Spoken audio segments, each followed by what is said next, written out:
I'm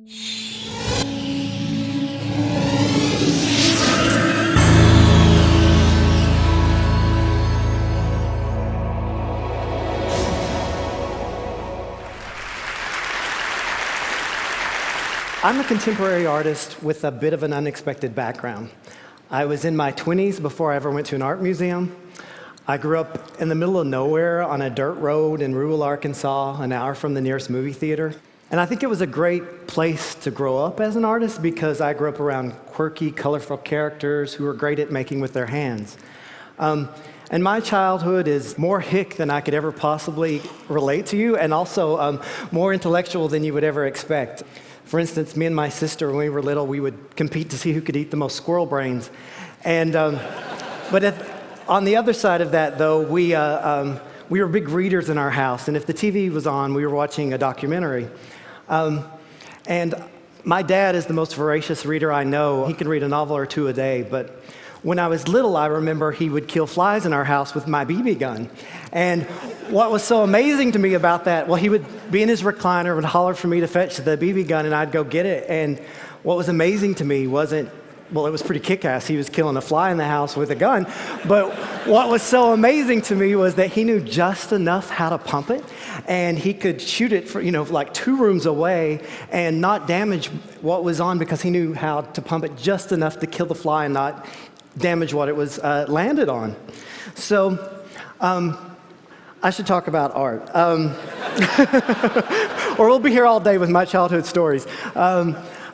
I love contemporary art, but I'm often really frustrated with the contemporary art world and the contemporary art scene. A few years ago, I spent months in Europe to see the major international art exhibitions that have the pulse of what is supposed to be going on in the art world.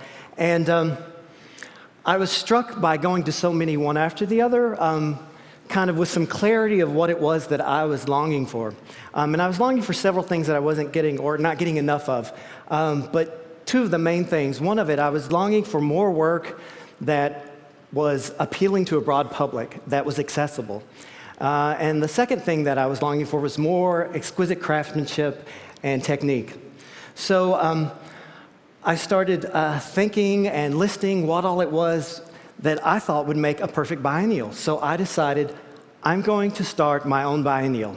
I'm going to organize it and direct it and get it going in the world. So I thought, okay, I have to have some criteria of how to choose work. So amongst all the criteria I have, there's kind of 2 main things. One of them I call my Mima's test. And what that is I imagine explaining a work of art to my grandmother in 5 minutes. And if I can't explain it in 5 minutes, then it's too obtuse or esoteric, and it hasn't been refined enough yet. It needs to be worked on until it can speak fluently. And then my other second set of rules, I hate to say rules because it's art, or my criteria would be the 3 H's, which is head, heart, and hand. And great art would have head, it would have interesting intellectual ideas and concepts. It would have heart in that it would have passion and heart and soul. And it would have hand in that it would be greatly crafted. So I started thinking about, okay, how am I going to do this biennial? How am I going to travel the world and find these artists? And then I realized one day, there's an easier solution to this. I'm just going to make the whole thing myself.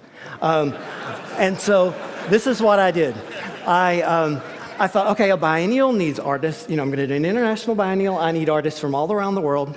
So what I did was I invented 100 artists from around the world. I figured out their bios, their passions in life, and their art styles, and I started making their work. And so I thought, oh, this is this kind of project that I can spend my whole life doing. So I decided I'm going to make this a real biennial. It's going to be 2 years of studio work. And I'm going to create this in 2 years. And I have. So I should start to talk about these guys. Well, the range is quite a bit. And I'm such a technician, so I love this project, getting to play with all the techniques. So, for example, in realist paintings ranges from like this, which is kind of old master style, to really realistic still life, to this type of painting where I'm painting with a single hair. And then at the other end, there's performance and short films and indoor installations like this indoor installation and this one, and outdoor installations like this one and this one. And I should mention, I'm making all these things. This isn't photoshopped. I'm like under the river with those fish. So now let me introduce some of my fictional artists to you. This is Nell Rimmel. Nell is interested in agricultural processes, and her work is based in these practices. This piece, which is called Flipped Earth, she was interested in taking the sky and using it to cleanse barren ground. And by taking giant mirrors, and here she's taking giant mirrors and pulling them into the dirt. And this is 22 feet long, and what I loved about her work is when I would walk around it and look down into the sky, looking down to watch the sky, and it unfolded in a new way. And probably the best part of this piece is at dusk and dawn, when like the twilight wedge is fallen and the ground's dark, but there's still the light above, right above, and so you're standing there and everything else is dark, but there's this portal that you want to jump in. And this piece was great. This is in my parents' backyard in Arkansas, and I love to dig a hole, so this piece was great fun because it was 2 days of digging in soft dirt. The next artist is Kay Overstreet, and she's interested in ephemerality and transience. And in her most recent project, it's called Weather I Made, and she's making weather on her body's scale. And this piece is frost, and what she did was she went out on a cold, dry night and breathed back and forth on the lawn to leave her life's mark, the mark of her breath. And so this is 5 foot 5 inches of frost that she left behind. The sun rises and it melts away. And that was played by my mom. So the next artist, this is a group of Japanese artists, a collective of Japanese artists in Tokyo, and they were interested in developing a new alternative art space, and they needed funding for it, so they decided to come up with some interesting fundraising projects. One of these is scratch-off masterpieces. And so what they're doing, each of these artists on a 9 by 7 inch card, which they sell for $10, they drew original works of art, and you buy one and maybe you get a real piece and maybe not. Well, this has sparked a craze in Japan because everyone's wanting a masterpiece. And the ones that are most sought after are the ones that are only barely scratched off. And all these works, in some ways, talk about luck or fate or chance. Those first two are portraits of mega jackpot winners years before and after their win. And in this one, it's called Drawing the Short Stick. I love this piece because I have a little cousin at home who introduced me, which I think is such a great introduction, to a friend one day as, "This is my cousin Shay. He draws sticks real good." Which was one of the best compliments ever. This artist is Gus Weinmiller, and he's doing a large project called Art for the Peoples. And within this project, he's doing a smaller project called Artist in Residence. And what he does is he spends a week at a time with a family, and he shows up on their porch, their doorstep, with a toothbrush and pajamas, and he's ready to spend the week with them. And using only what's present, he goes in and makes a little abode studio to work out of. And he spends that week talking to the family about what do they think great art is. He has all these discussions with their family, and he digs through everything they have, and he finds materials to make work, and he makes a work that answers what they think great art is. For this family, he made this still life painting, and whatever he makes somehow references nesting and space and personal property. This next project is, this is by Joaquin Perez Vega, and he's interested in, he believes that art is everywhere waiting, that it just needs a little bit of a push to happen, and he provides this push by harnessing natural forces, like in his series where he used rain to make paintings. This project is called Love's Nests. What he did was to get wild birds to make his art for him. So he put the material in places where the birds were going to collect them, and they crafted his nest for him. And this one's called Lovelock's Nest. This one's called Mixtape Love Songs Nest. And this one's called Lovemaking Nest. Okay. Next is Sylvie Slater. Sylvie is interested in art trading. She's a very serious Swiss artist. And she was thinking about her friends and family who work in like chaos-ridden places and developing countries, and she was thinking, what can I make that would be of value to them in case, something bad happens and they have to buy their way across the border or pay off a gunman. And so she came up with creating these pocket-sized artworks that are a portrait of the person that would carry them. And you would carry this around with you, and if everything went to hell, then you could make payments and buy your life. And so this life price is for an irrigation nonprofit directors. And so hopefully what happens is you never use it, and it's an heirloom that you pass down. But and she makes them so they could either be broken up into payments, or they could be like these, which are leaves that can be payments. And so they're valuable. This is precious metals and gemstones. And this one had to get broken up. He had to break off a piece to get out of Egypt recently. This is by a duo, Micah Abernathy and Bud Holland, and they're interested in creating culture, just traditions. So what they do is they move into an area and try to establish a new tradition in a small geographic area. So this is in eastern Tennessee, and what they decided was that, we need a positive tradition that goes with death. So they came up with dig jigs. And a dig jig is where, for a milestone anniversary or birthday, you get all your friends and family together and you dance on where you're going to be buried. And we got a lot of attention when we did. I talked my family into doing this at home. They didn't know what I was doing, and I was like, get dressed for a funeral. We're going to go do some work. And so we got to the graveyard and made this, which was hilarious, the attention that we got. So what happens is you dance on the grave, and then after you've done your dance, everyone toasts you and tells you how great you are, and you, in essence, have a funeral that you get to be present for. That's my mom and dad. This is by Jason Birdsong. He is interested in how we see as an animal, how we are interested in mimicry and camouflage. We look down a dark alley or a jungle path trying to make out a face or a creature. We just have that natural way of seeing.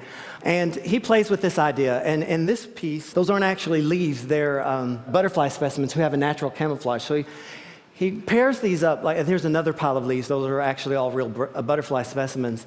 And he pairs these up with paintings. Like this is a painting of a snake in a box. So you open the box and you think, well, there's a snake in there, but it's actually a painting. So he makes these interesting conversations about realism and mimicry and our drive to be fooled by great camouflage. The next artist is Hazel Clausen. Hazel Clausen's an anthropologist who took a sabbatical and decided, I would learn a lot about culture if I created a culture that doesn't exist from scratch. So that's what she did. She created these Swiss people named the Uvulates, and they have this distinctive yodeling song that they use the uvula for, and also they reference how the uvula, how everything they say is fallen because of the forbidden fruit, and that's the symbol of their culture. And this is from a documentary called Sexual Practices and Populations Control Among the Uvulates. This is typical Angora embroidery for them. This is one of their founders, Gert Schaefer. And actually, this is my Aunt Irene, and it was so funny, like having a fake person who was making fake things. And I crack up at this piece because when I see it, I know that's like French Angora and like all antique German ribbons, and then like wool that I got in a Nebraska mill and have carried around for 10 years, and then antique Chinese skirts. The next is a collective of artists called the Sober Dobermans, and their motto is to spread pragmatism one person at a time.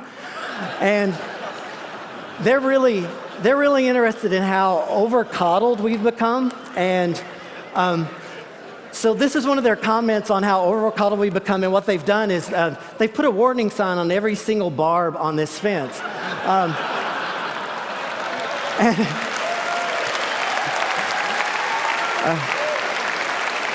And this is called Horse Sense Fence. The next artist is K.M. Yoon, a really interesting South Korean artist, and he's reworking a Confucian art tradition of scholar stones. Next is Maynard Sipes, and I love Maynard Sipes, but he's like off in his own world, and bless his heart, he's so paranoid. But next is Roy Penix, a really interesting Kentucky artist, and he's like the nicest guy. He even once traded a work of art for a block of government cheese because the person wanted it so badly. Next is Australian artist Janine Jackson, and this is from a project of hers called What an Artwork Does When We're Not Watching. Next is by a Lithuanian fortune teller, Jurgi Petrauskas. Next is Ginger Cheshire. This is from a short film of her called The Last Person, and that's my cousin and my sister's dog, Gabby. This is by Sam Sandy. He's an Australian Aboriginal elder, and he's also an artist. And this is from a large traveling sculpture project that he's doing. This is from Estelle Willisby. She heals with color, and she's one of the most prolific of these 100 artists, even though she's going to be 90 next year. This is by Zizou, and he's interested in stasis. Next is by Hilda Singh, and she's doing a whole project called Social Outfits. Next is by Vera Sokolova, and I have to say, like, Vera kind of scares me. You can't look her directly in the eyes because she's kind of scary. It's good that she's not real. She'd be mad that I said that. And she's an optometrist in St. Petersburg, and she plays with optics. Next, this is by Thomas Swifton. This is from a short film, Adventures with Skinny. And this is by Cicely Bennett, and it's from a series of short films. And after this one, there's 77 other artists, and all together with those other 77 you're not seeing, that's my value, Neil. Thank you. Thank you. Thanks. Thanks. Thank you. Thanks.